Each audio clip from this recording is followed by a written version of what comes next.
अस्सलाम वालेकुम यार, मैं हूं डॉक्टर बिलाल अहमद राना और आप लोग देख रहे हैं हैंडसम माइंड टीवी चैनल। मुझे उम्मीद है मेरे तमाम व्यूअर खैर वाफियत से होंगे और आज हम बात करेंगे हमारे मुल्क की मौजूदा सियासी सूरत हाल के हवाले से। एक तरफ पीटीआई अपनी पूरी की पूरी ताकत लगा रही है, शौकात नोटिस जारी कर दिए हैं। कमोबेश 14 मेंबरान के बारे में सुना गया है कि उन्हें शौकात नोटिस जारी किए हैं कि किस तरह से वो मौजूदा गवर्नमेंट के ख़िलाफ़ बात कर सकती है और वो जवाब तलबी के लिए हाजिर हों। दूसरी तरफ मुख्तलिफ़ सियासी धड़े और सियासी ताकतें अपनी ताकत का लोहा मनवाने के लिए इकट्ठी हुए पड़े हैं। उधर से सिंध असम्बली के ऊपर चढ़ाव कर दिया गया है, जहां पर पूरे के पूरे पीपल पार्टी की एक बहुत लंबी चौड़ी गेम चल रही है। इधर से नून लीग पीपी को मनवाने के लिए और पीपी नून लीग को मनवाने और मनाने के लिए एक दूसरे की तरफ झुके हुए हैं। इधर से चौधरी बिरादरान को मौका मिल रहा है कि वो अपने आप को किसी भी तरह वज़ीर आला की सीट पर लेकर आए। तो इस टाइम पर जो मौजूदा सूरत हाल है वो इंतहाई ख़तरनाक और इंतहाई क्रिटिकल है, जिसके अंदर हमारी गवर्नमेंट गिर भी सकती है और बच भी सकती है। अभी देखना ये है कि हमारे बाकी जो अहम पिलर हैं एस्टेब्लिशमेंट और फोर्सेस, उसका झुकाव किस तरफ है अभी कुछ भी नहीं कहा जा सकता इस हवाले से, जब तक कि उन लोगों के बयानात वगैरह सामने आना शुरू ना हो जाएं एक वाज़ेह तौर पर। अब इस मुल्क के अंदर एक नहीं कोई दसियों मसाइल हैं। ये लोग ख़ुद ही पहले एक लीडर का इंतखाब करते हैं, फिर ख़ुद ही उस लीडर की मुद्दत को पूरा होने से पहले पहले दूसरे लीडर के साथ मिल जाते हैं। मैं यहाँ पर किसी भी एक पार्टी के हवाले से बात नहीं कर रहा कि पीटीआई अच्छी है या नून लीग अच्छी है या पीपी अच्छी है या एमक्यूएम अच्छी है या मुस्लिम लीग काफ अच्छी है या कोई दूसरी पार्टी अच्छी है। मैं यहाँ पर बात ये कर रहा हूँ कि अगर इस तरह से अगर हमारे मुल्क के हालात रहे तो हो सकता है कि ये फ़ौजी हुकूमत की तरफ एक इशारा है, या फिर हो सकता है कि शायद मजबूरन आर्मी को मार्शल लगाना पड़ जाए। और अगर इससे ज़्यादा क्रिटिकल हालात होते हैं, क्योंकि उधर से हर बंदा ही अपने ढिठाई की तरफ है, हर बंदा ही चाहता है इक़्तिदार के नशे के अंदर के उसे इक़्तिदार की हवस ने उसे आग बगोला किया हुआ है। इन सारी बातों को समझाने के लिए सबसे पहले तो मैं बात करना शुरू करता हूँ। इसको बाकायदा बात करने से पहले एक बात मैं आप लोग को क्लियर करता चलूँ। मुझे वो रात एक वीडियो मैंने देख ली और मुझे बड़ा ही दुख हुआ। बड़ी फ़नी वीडियो बनी हुई थी और उस फ़नी वीडियो पे मुझे दुख हुआ इस चीज़ का कि वो एमएनए बिकाव एक खोतरेरी पे उन्होंने 7-8 बंदे बैठाए हुए हैं और फिर वो वहाँ पर एमएनए बिकने की ख़रीदारी चल रही है जी। जो ज़्यादा पैसा देगा, ये 200 का एमएनए है, ये 300 का एमएनए है। इधर से अगर हम बखर की भी सूरत हाल देख लें तो डॉक्टर अफजल खान ढांडला ने भी जब से ये बयान दिया है कि जी हमारे मुस्लिम लीग नून के साथ देरीना हमारे मामलात और ताल्लुकात चलते आ रहे हैं, उसके बाद डॉक्टर अफजल खान ढांडला के लिए भी एक शौकात नोटिस जारी हो चुका है।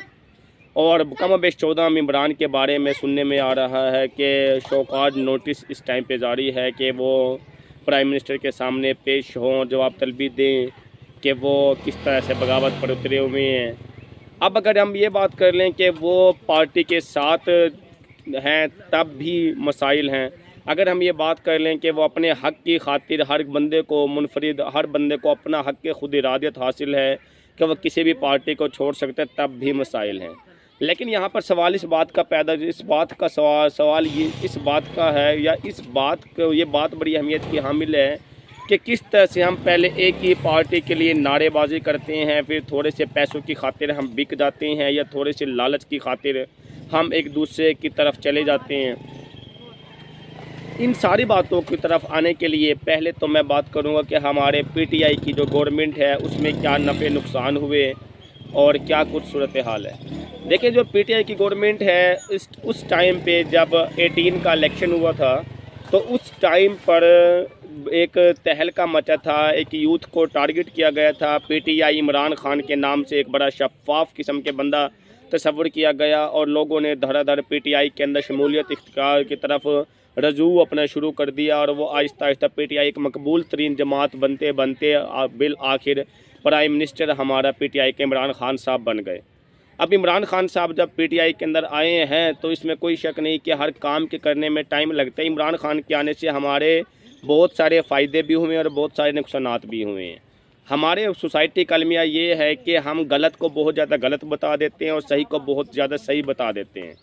जिस दिन हमारे लोगों के अंदर इस चीज़ का शऊर आ गया कि गलत को सिर्फ गलत बताया जाता है, बहुत गलत नहीं बताया जाता, और सही को सिर्फ सही बताया जाता है, बहुत सही नहीं बताया जाता, उस वक्त तक हमारे इस मुल्क के अंदर शऊर नहीं आ सकता। उस वक्त पर धड़ाधड़ लोग पीटीआई के अंदर शामिल होने शुरू हो गए। इमरान खान ने बहुत सारे नारे लगवाए कि हम इस मुल्क को इस्लामी जमहूरिया मुल्क बना देंगे और हम ऐवानों को बाकायदा वहाँ पे जो यूनिवर्सिटियाँ बना देंगे, और इसके साथ साथ हम इस्लामी जमहूरिया मुल्क बनाने के साथ साथ लोग यहाँ पे आएंगे, लोग अपनी इंपोर्ट एक्सपोर्ट करेंगे, हमारे सरमायाकार यहीं पर रहेंगे, हम 1 अरब नौकरियाँ दे देंगे, हम ये कर देंगे, हम वो कर देंगे। बहुत सारी बातें ऐसी थी कि जो वहाँ पर उस टाइम पर इमरान खान साहब ने की है कि ये सारे के सारे हम इस तरह से मुल्क को बाहर निकालने के लिए आएंगे। अब अगर हम इमरान खान के बयानात के हवाले से अगर हम इस मुल्क के ऊपर रोशनी डालें तो फिर तो हम इस नतीजे पर पहुँचते हैं कि खान साहब के वादे झूठे थे कि जो खान साहब ने कहा जी मैं 1 करोड़ नौकरियाँ दे दूंगा, बल्कि जिन लोगों के पास रोज़गार था वो भी ख़त्म हो गया। और इससे बड़े अलमी की बात ये है कि इन 4-5 सालों के अंदर जो अरबों और करोड़ों की तादाद के अंदर जो हमारा स्टूडेंट तबका यूनिवर्सिटियों से डिग्रियाँ लेके निकला है इन 4 सालों के अंदर, तो वो स्टूडेंट तबका बेचारा अपनी ज़िंदगी से भी तंग है, बहुत ज़्यादा स्ट्रेस और डिप्रेशन के अंदर है। वो जो नौकरियाँ पहले से मिलनी थी वो नौकरियाँ भी ख़त्म हो गई, और जो अब तवक्कुआत थी इस गवर्नमेंट के आने से वो नौकरियाँ तो क्या खाक मिलनी थी। तो अच्छा अगर हम करप्शन की सूरत हाल देख लें तो उसके अंदर भी हमारे मुल्क के अंदर कोई कमी नहीं हुई, बल्कि करप्शन भी आज वैसी ही है। ठीक है, जहांगीर तरीन पे काफ़ी सारे जो है ना इस तरह के जो है ना मसाइल बने हैं, लेकिन जहांगीर तरीन को किस तरह कैसे सपोर्ट दिया गया वो आज भी एक अहम पिलर के तौर पे शुमार किया जाता है। इसके साथ साथ अब अगर मुल्क के अंदर हम गुर्बत की सूरत हाल देख लें और महंगाई की सूरत हाल देख लें तो वह गुर्बत का लेवल भी बहुत ज़्यादा हो चुका है और महंगाई का ग्राफ भी बहुत आगे जा चुका है। पहले 2 टाइम की रोटी एक गरीब आदमी को नसीब हो जाती थी, जो कि अब इस टाइम पर एक 2 टाइम की रोटी खाना भी एक गरीब आदमी के लिए इंतहाई मुश्किल काम हो रहा है। अब अगर ये हालात रही तो इसका मतलब ये है कि हमारा मुल्क बहुत ज़्यादा तबाही की तरफ है और हमारे मुल्क का गरीब आदमी मरने के लिए तैयार है। ये तो थी खामियां इमरान खान की, जो कि अब हम सब तस्लीम करते हैं कि वो सारे वादे झूठे थे। इस्लामी जमहूरिया पाकिस्तान का हम नाम देते हैं। हमने आज तक इस मुल्क से इस्लामी जमहूरिया पाकिस्तान में सबसे जो पहला काम होता है या रियासत मदीना का जो सबसे पहला काम होता है वो ये होता है कि हम सूद से पाक निज़ाम इस्लामी कंट्री जिसको हम कहते हैं सऊद से पाक निज़ाम चलाएं हम। लेकिन इसके बावजूद जब मौलाना साहब ये जो झंग वाले पता नहीं कितनी बार इन्होंने असम्बली के अंदर खड़े होकर कहा कि जी सूद हराम है, सूद हराम है, मेरे नबी ने सूद के ख़िलाफ़ बात की है, लेकिन इसके बावजूद उसकी किसी ने नहीं सुनी कि अभी आपको नहीं पता कि मुल्क के मईशत को कैसे चलाना है, तो उसे चुप करके बैठा दिया गया। और ऐसे ही जिस तरह से निज़ाम चला था इसमें कोई तब्दीली किसी तरह से नहीं आई। किससे मकसद ये कि अगर हम अपने इंटरनल सिस्टम को देखें तो हमारा इंटरनल सिस्टम बहुत बुरे तरीके से मुतासिर हुआ है और हमारा गरीब आदमी ये गरीब से गरीब तर होता चला गया और दौलत की गैर मुसावियाने तकसीम बहुत ज़्यादा हुई है। अमीर से अमीर तर होता चला गया करप्शन के नाम से, और लोगों ने माफिया के नाम से जो मुख्तलिफ बिजनेस इंडस्ट्री के अंदर बैठे हैं माफिया के नाम से ये सिस्टम भी हम कंट्रोल नहीं कर सके, खाली सिर्फ हमारे बातें और वादे ही रहे। ये तो थी खामियां इस गवर्नमेंट के अंदर, लेकिन अफसोस की बात यह है कि लोग खामियों के साथ साथ सिर्फ जो खामी देखता है तो वो खामियां ही देखता है, वो किसी खूबी को नहीं देखता। जो खूबी देखता है वो सिर्फ खूबियों को देखता है, खामियों को नहीं देखता। आप लोग ये तो तस्लीम करें कि इसमें कोई शक नहीं कि इमरान खान की गवर्नमेंट के अंदर इस टाइम पर बहुत सारे हमारे इंटरनल इश्यूज और मसाइल बहुत ज़्यादा हैं, लेकिन एक तरफ अगर हम अब इमरान खान के प्लस पॉइंट को भी देखें तो हमें बहुत सारा फ़ायदा भी मिला है। हमें बहुत सारा फ़ायदा ये मिला है कि हमारे इंटरनल रिलेशन बहुत ज़्यादा बेहतरी की तरफ गए हैं। इस मुल्क के अंदर कोई क्रिकेट खेलने के लिए नहीं आया करता था, तो इस टाइम पर लोग बड़ी खुशी के साथ आते हैं। इसके साथ साथ अगर हम बैनुल-अक़वामी तौर पे देखें तो बैनुल-अक़वामी तौर पे इस मुल्क का जो नाम है, इस मुल्क की जो पहचान है, इस मुल्क की जो इज़्ज़त है वो ज़्यादा हुई है। देखिए ख़तरात सिर्फ अंदरूनी नहीं हुआ करते, ख़तरात बैरूनी भी हुआ करते हैं। आज आप एक घर की मिसाल ना एक फैमिली की तरह हुआ करती है कि एक तो ख़तरा ये होता है सरपरस्त को कि उसने अपने बच्चों की तरफ निगाह रखनी होती है, कहीं उसके दोनों भाई आपस के अंदर लड़ के एक दूसरे को मार ना दे। और एक तरफ उसे ख़तरा ये भी होता है कि कोई दूसरा ख़ानदान में छुपा हुआ या कोई दूसरा मोहल्ले पड़ोस में छुपा हुआ, कोई दूसरा सोसाइटी में छुपा हुआ कोई और ऐसा फ़र्द तो नहीं है खुदारा के जो मेरे बच्चों के ऊपर हमला कर दे। अब दोनों बातें अहमियत की हामिल है, एक तरफ इंटरनल सिस्टम को देखना होता है, दूसरी तरफ एक्सटर्नल सिस्टम को देखना होता है। लेकिन हमें इस बात को तस्लीम करना पड़ेगा कि इमरान खान की गवर्नमेंट में जितना हमारा एक्सटर्नल सिस्टम अच्छा हुआ है वो बाकी गवर्नमेंट के अंदर नहीं हुआ। यही बातें भुट्टो ने करने की कोशिश की थी तो भुट्टो को फांसी चढ़ा दिया गया था कि जब उसने अमेरिका की आंख में आंख मिला के बात करने की कोशिश की थी। लेकिन इमरान खान के जो प्लस पॉइंट हैं हम उसको भी तस्लीम करते हैं कि खान साहब ने कि हमारा जो इंटरनेशनल जो लेवल था उसको इम्प्रूव किया है, और हमारा जो दुनियावी लेवल पे जो इस मुल्क को जिस निगाह से पहले काफ़ी ज़्यादा क्रिटिकल निगाह से देखा जाता था और अब इस मुल्क को बहुत ही ज़्यादा अच्छी निगाह से देखा जाता है। और कहा यह जाता है बाकी मालिक की तरफ से कि अगर इमरान खान ठहरा रहा तो इंटरनेशनली लेवल पे हम काफ़ी अच्छे हो जाएंगे और हमारा मोराल भी सोसाइटी में, हमारा मोराल भी इस दुनिया में काफ़ी ज़्यादा अच्छा हो जाएगा। यानी कि इंटरनेशनली हवाले से हम ये कह सकते हैं कि हम बहुत बेहतर हुए हैं, हमारा वैल्यू, हमारा वक़ार, हमारा स्टेटस हर लिहाज से बेहतर हुआ है। और हमारी खारजा जो हमारे बाहर के निज़ाम है ऐसे कह लें वो भी हमारे अच्छे हुए हैं। अब जिस तरह से पहले तंग नज़री से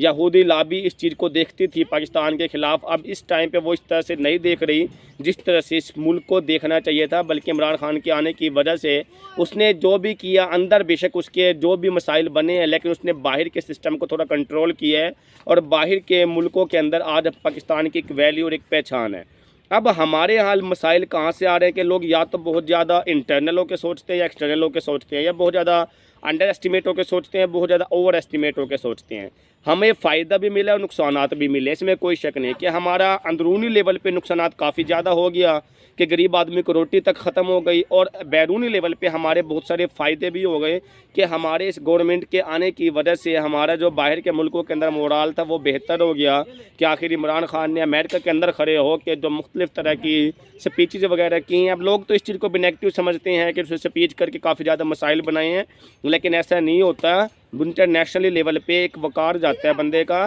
कि जी ये बंदा बड़ा ही नडर और बड़ा ही करिज वाला और बड़ा ज़रूरत और दिलेर आदमी है, तो उस टाइम तक कोई ऐसे मुल्क को नुकसान पहुंचाने का सोच भी नहीं सकता। इसकी मिसाल यहीं से देख ले, कोई खुदकुश बमबारी वगैरह हमारे मुल्क के अंदर नहीं हुई, जो कि हमें पता है कि इंटरनेशनल लॉबीज़ ज़्यादा करवाया करती हैं, लेकिन चूँकि हमारा इंटरनेशनली मोराल अच्छा है तो इसलिए इस तरह के मसाइल नहीं बने। बाकी रह गई बात है कि तजिए निगारी की, तो देखें हर बंदा अपने अपने एंगल से देखता है और हर बंदा अपने अपने एंगल से सोचता है। मैं एक साइकोलॉजिस्ट हूँ तो मैं अपने एंगल से अगर देखूँ एक साइकोलॉजिकल तौर पे हमारे क्या नफ़े नुकसान हुए हैं तो वो ये है इंटरनली हम बदहाल हुए हैं और एक्सटर्नली हम खुशहाल हुए हैं। और यहाँ पे अहमियत इस बात की है कि हम दोनों तरह से दोनों फैक्टर को हमें मानना पड़ेगा, इंटरनली भी और एक्सटर्नली भी।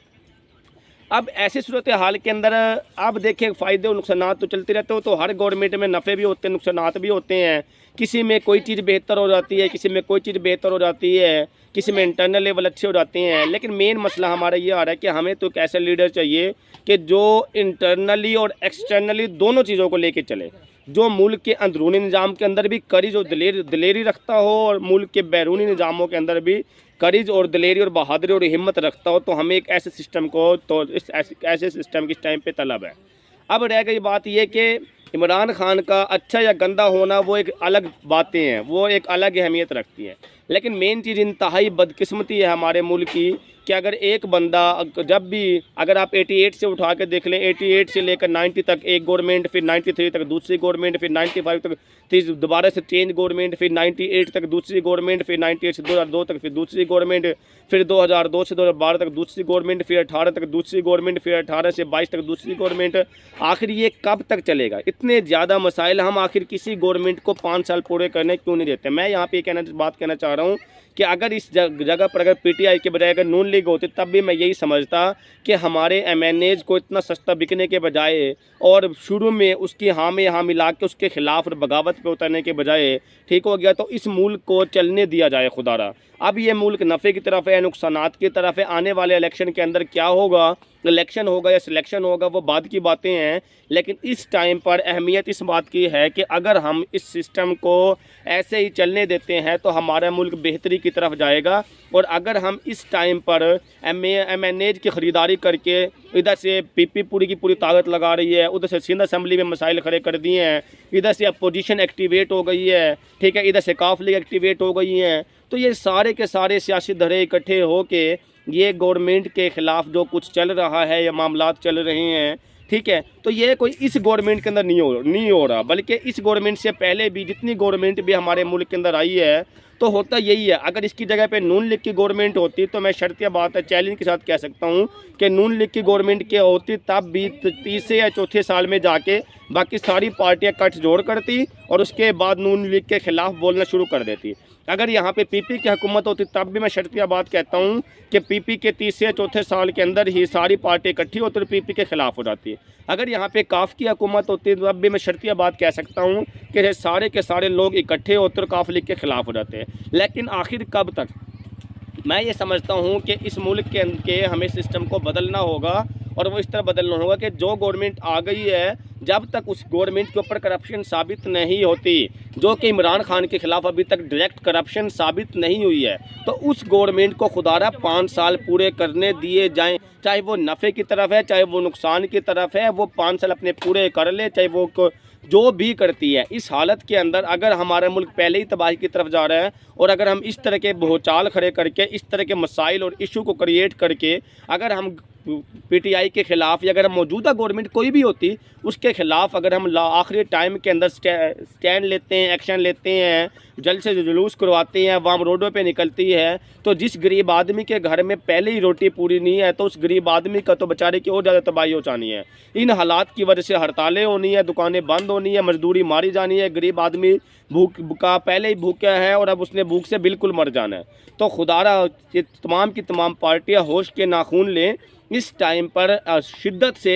ये बात की अहमियत है कि अगर हम इस टाइम पर इस गवर्नमेंट को गिराने के बजाय अगर हम इस गवर्नमेंट को चलाते हैं तो उस गवर्नमेंट को चलाने के बाद हम इसको जैसे तैसे करके इस गवर्नमेंट से अपने 5 साल पूरे करवा लें। हाँ, आखिरी महीने 2 महीने 3 महीने के अंदर बेशक आप लोग जितने भी एक्टिवेट हो जाएं, लेकिन एटलीस्ट 5 ईयर गवर्नमेंट का पूरा होना मैं समझता हूँ अहमियत का हामिल है। अगर इस तरह से हमारे जो जमहूरियत है, अगर जमहूरियत को इस तरह से नुकसान पहुँचता रहा तो इस तरह से हमारे मुल्क के मसाइल हल नहीं होते, बल्कि हमारे मुल्क के मसाइल बहुत ज़्यादा हो रहे हैं। क्योंकि अब अगर इस हालात को बहुत करीब से देखा जाए तो देखें उधर से PTI बिल्कुल एक्टिव होके खड़ी है, शो कार्ड नोटिस जारी कर दिए हैं और उधर से वो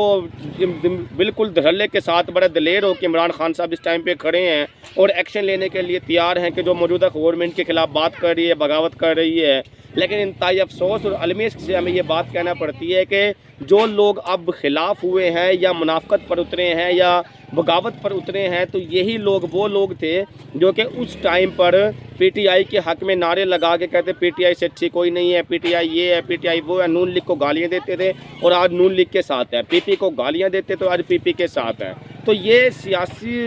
जो ये अदम इस्तेकाम है, तो ये सियासी अदम इस्तेकाम हमारे मुल्क की साख को बहुत ज़्यादा नुकसान पहुंचा रहा है। और अगर ऐसे ही हालात बनते रहे तो फिर हमारे मुल्क की तबाही की तरफ हमारा मुल्क तबाही की तरफ जा रहा है। तो खुदारा होश के नाखून लें। एक तो ये जो MNAs ने जो सिलसिला है 111 या कम बेश कितनी है मैं भूल चुका, कि जिन लोगों ने अदम इस्तेकाम किया, जो इस गवर्नमेंट के ऊपर अदम एतमाद के हवाले से अपना वोट कास्ट किया या अपनी राय दी है या मीडिया पे बयान दिए हैं, तो मैं उन MNAs से भी गुजारिश करना चाहूँगा कि खुदारा होश के नाखून लें। ये वक्त ऐसा नहीं है, हमारा मुल्क पहले ही पस्ती का शिकार है। ऐसी हालत के अंदर ये गवर्नमेंट के ख़िलाफ़ बातें करने से ये मुल्क की तबाही की तरफ ले जाने वाली बातें हैं। खुदारा इस गवर्नमेंट को चलने दें। अगर मैं रियल बेस पे बात करूं तो मैं PTI के ये हक़ में बात नहीं कर रहा, बल्कि मैं एक मेरिट की बात कर रहा हूं। मैं सिर्फ ये बात कहना चाहता हूं कि अगर यहाँ पे नून लीग की गवर्नमेंट होती मैं तब भी यही कहता कि खुदारा इस गवर्नमेंट को चलने, देश को नुकसानात से बचाएं। मैं साइकोलॉजिकल तौर पे इस मुल्क की हालत को देख रहा हूँ, समझ रहा हूँ, जिससे मैं इस नतीजे पर पहुँचा हूँ कि ये इस तरह से हमारा मुल्क बहुत ज़्यादा खोखलाहट का शिकार हो रहा है और इस तरह से मसाइल ज़्यादा है। क्योंकि अगर हमने इस साल के अंदर पीटीआई गवर्नमेंट को गिरा दिया और अगर असम्बलियाँ तहलील करवा दी तो ऐसी कुछ सूरत हाल बनी या अगर मिसाल के तौर पर हम अपना प्राइम मिनिस्टर, चीफ मिनिस्टर सब कुछ चेंज करते हैं तो अगली गवर्नमेंट जो भी आएगी तो उस गवर्नमेंट के होते मैं चैलेंज के साथ कह सकता हूँ, अगर नून लीग आ भी गई, अगर शहबाज शरीफ वज़ीर आज़म बनते हैं आने वाले वक्तों के और परवेज़ इलाही वज़ीर आला बनते हैं आने वाले वक्तों के, तो मैं चैलेंज के साथ कह सकता हूँ कि जो बाकी तीनों पार्टियां हैं जिसके अंदर पीटीआई हो गई, काफ लीग, ये पीपी हो गई और साथ में एमक्यूएम हो गई, सारी पार्टी इकट्ठी होगी और फिर ये सारी पार्टी इकट्ठी होकर फिर इस गवर्नमेंट के खिलाफ, जो गवर्नमेंट चल रही होगी इसके खिलाफ एक्शन लेगी। मुझे उम्मीद है कि ये बात जो मैं बता रहा हूँ आप लोग बहुत करीब से समझ रहे होंगे। आप अंडर एस्टिमेट या ओवर एस्टिमेट होकर ना सोचा करें, आप फैक्ट एंड फिगर की बुनियाद पर सोचा करें। हमारी सोसाइटी होश के नाखून ले, हमारी मुआशरे को पढ़े लिखे तबके को समझना चाहिए कि इस टाइम पे जो हालात है, इस टाइम पे हालात ये हैं कि इसके जो बकाया दिन रहते हैं पीटीआई के, तो उस बकाया दिन के अंदर खुदारा इसको पूरे करने दें, इसके खिलाफ बगावत ना करें, इसके खिलाफ कोई ऐसा आदमी एतमाद वाले काम ना करें। ये जैसे कैसे तैसे चलता है इस सिस्टम को चलने दें, ये 5 साल पूरे कर ले। अव्वल में तो सबसे अहम बात क्या है कि मुल्क के आइन में तरमीम होनी चाहिए और एक ऐसा कॉन्स्टिट्यूशन होना चाहिए कि जिसके अंदर अगर कोई चलती गवर्नमेंट के ख़िलाफ़ अगर कोई एक्शन ले तो उसको उस एमएनएज को के ख़िलाफ़ सख्त पेनल्टी या कार्रवाइयाँ होनी चाहिए। क्योंकि अगर ये निज़ाम ना बदला गया, अगर ऐसा कोई कॉन्स्टिट्यूशन के अंदर अगर कोई ऐसी चेंजिंग ना लाई गई तो फिर आने वाले वक्तों के अंदर जब अगली गवर्नमेंट बनेगी तो उस गवर्नमेंट के खिलाफ बाकी सारी पार्टी इकट्ठी हो जाएंगी और फिर अदम इस्तेहकाम का शिकार रहेंगे हम। फिर हम सियासी तौर पे मुस्तहकम नहीं रह सकते, हम सियासी तौर पे अदम इस्तेहकाम की तरफ ही जाएंगे। तो खुदारा मुल्क के आइन में इस टाइम पर शिद्दत से इस बात की तलब है कि आइन में पार्लियामेंट को चाहिए कि इस चीज़ के लिए तब्दीली लेके आएँ कि जो गवर्नमेंट के ख़िलाफ़, चलती हुई गवर्नमेंट के ख़िलाफ़ एक्शन लें तो उनके खिलाफ सख्त सजाएँ और कार्रवाइयाँ होनी चाहिए ताकि एमएनएज को इस बात का एहसास रहे कि वो सोच समझ के मुल्क के निज़ाम, जब एक तरफ से किसी पार्टी के साथ मिल जाते हैं तो फिर वो सोच समझ के उस सिस्टम को लेके चला के रखे जैसे कैसे भी है। अब अगर हम 5 सालों के लिए एक मुल्क को चलने देते हैं, अब होता है कि हमारे मुल्क में मसाइल कहाँ से जन्म लेते हैं, हमारे मुल्क के मसाइल यहाँ से जन्म लेते हैं। कुछ जो पॉलिसियाँ बनती हैं, चाहे वो किसी लेवल पे हेल्थ की, एजुकेशन की, रोड कंस्ट्रक्शन की या कोई भी, तो वो पॉलिसियाँ अमूमी तौर पे गवर्नमेंट कराया करती है 4थे और 5वें साल के अंदर या लास्ट ईयर्स के अंदर। अब वो अभी चल रही होती हैं, अभी वो साइन होने होते हैं कि नई गवर्नमेंट आ जाती है, असम्बली तहलील करवा देती है, नए एमएनएज एमपीएज बन जाते हैं, तो उस सूरत हाल के अंदर वो पॉलिसियाँ अधूरी रह जाती हैं और नई गवर्नमेंट आके मज़े ले लेती है। ये जो इक़्तिदार का नशा और हवस है, ये इंतहाई गंदा और घटिया तरीन हवस है। ये इसके अंदर बंदे की टांगें अगर कब्र में भी लटक रही हो और अगर बंदे की उम्र 90 साल भी हो रही हो तो बंदा फिर भी अपनी हरकतों से बाज नहीं आ